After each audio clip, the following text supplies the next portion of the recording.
राधे श्याम जी के घर में मातम पसरा है। परिवारजन रो रहे हैं। राधे श्याम जी की पत्नी सुजाता जी का तो बहुत बुरा हाल है। उन्हें तो विश्वास भी नहीं हो रहा कि जो आदमी रात को अच्छा भला खाना खाकर सोया वो सुबह उठा ही नहीं। राधे श्याम जी अपने पीछे अपना घर, परिवार और 3 बेटियां छोड़ गए हैं। राधे श्याम जी की बड़ी बेटी उमा सरकारी टीचर है और पास ही के गांव में अपने पति के साथ रहती है, और बाकी दोनों छोटी बेटियां वो भी कॉलेज में हैं। अभी सब लोग विचार कर ही रहे थे कि तभी बरामदे में बैठे लोगों का शोर गूंजने लगा कि अंतिम संस्कार कौन करेगा, क्योंकि राधे श्याम जी की कोई लड़का नहीं है और राधे श्याम जी का भाई, उनके भी कोई बेटा नहीं है कि जिसके बेटे से ये अंतिम संस्कार करवा दिया जाए। तो सभी लोग अपने मत, अपने विचार दे रहे थे। कोई कहने लगा कि अब किसी लड़के को गोद ले लिया जाए, या फिर कोई ब्राह्मण इस कार्य को कर दे, या फिर किसी दूर के रिश्तेदार के कोई बेटे या पोते हों तो वो इस अंतिम क्रिया को कर दें। जितने मुंह उतनी बातें हो रही थी। तभी राधे श्याम जी की बेटी उमा वह बाहर आकर सबसे बोली, आप सब कैसी बातें कर रहे हैं? जब हमारे परिवार में कोई लड़का नहीं है तो क्या मैं मेरे पिता का अंतिम संस्कार नहीं कर सकती?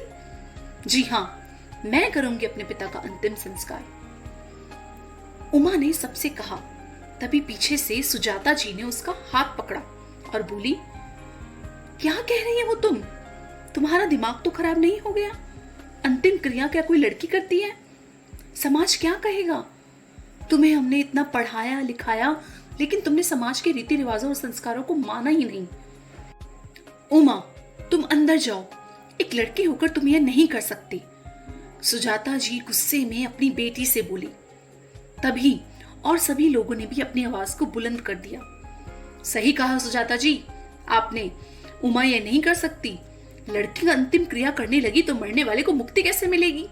उसका जीवन और मरण तो पशु के समान हो जाएगा और स्वर्ग के सभी दरवाजे उसके लिए बंद हो जाएंगे, और हमारे समाज में जो भी इस तरह का कदम उठाएगा उसको हम हमारे समाज से बाहर निकाल देंगे। नहीं नहीं, आप सब ऐसी बातें मत करिए। मैं अपनी बेटी को समझाती हूँ। जैसा आप सब कहेंगे वैसा ही होगा। रोते रोते सुजाता जी बोली, माँ आप भी? आपने तो मुझे हमेशा से ही अपना बेटा माना है और पिताजी ने तो कभी हमसे कुछ ऐसा कहा ही नहीं। अब आप सब भी सुन लीजिए। ऐसा कौन सा कृत्य है जो आज की लड़की नहीं कर सकती?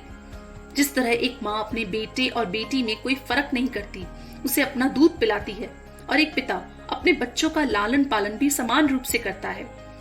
जब खुद प्रकृति भी दोनों बच्चों को समान रूप से पानी और हवा देती है, तो आप सब इन पुराने रीति रिवाजों को क्यों इतना पकड़ कर बैठे हैं?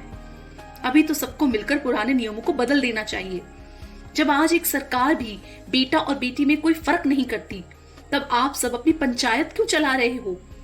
एक लड़की होना बड़े गर्व की बात है, और जो एक लड़की मां बनकर एक बच्चे को जन्म दे सकती है तो वो किसी का अंतिम संस्कार करने का कदम भी उठा सकती है। उसके कंधे इस पुण्य कार्य को करने के लिए हमेशा तैयार हैं। और आज मैं उमा आप सबको यह बताना चाहती हूँ कि मैं आपके इन दकियानूसी रूढ़िवादी रीति रिवाजों को मानने से इनकार करती हूँ, और अपने पिता को मुखाग्नि मैं ही दूंगी। चाहे आप सब मेरे साथ हों या ना हों, मेरे पिता का आशीर्वाद हमेशा मेरे साथ था और रहेगा। अपनी बेटी की बातें सुनकर सुजाता जी अपने आंसू पोंछते हुए बोली, उमा तुमने सही कहा। तुमने मेरी आंखों पर पड़े सामाजिकता के पर्दे को हटा दिया है बेटी। हाँ मेरी बेटी, हमारे समाज में आज भी ऐसे अनेक रीति रिवाज हैं जिन्हें बदलने का समय आ गया है। चल उठ मेरी बेटी, अब हम दोनों मिलकर इस समाज के रिवाज को बदल देंगे कि अब आगे से हर लड़की को अपने पिता का अंतिम संस्कार करने का हक जरूर मिलेगा, चाहे तो मुझे इसके लिए हमारे समाज से लड़ना ही क्यों ना पड़े।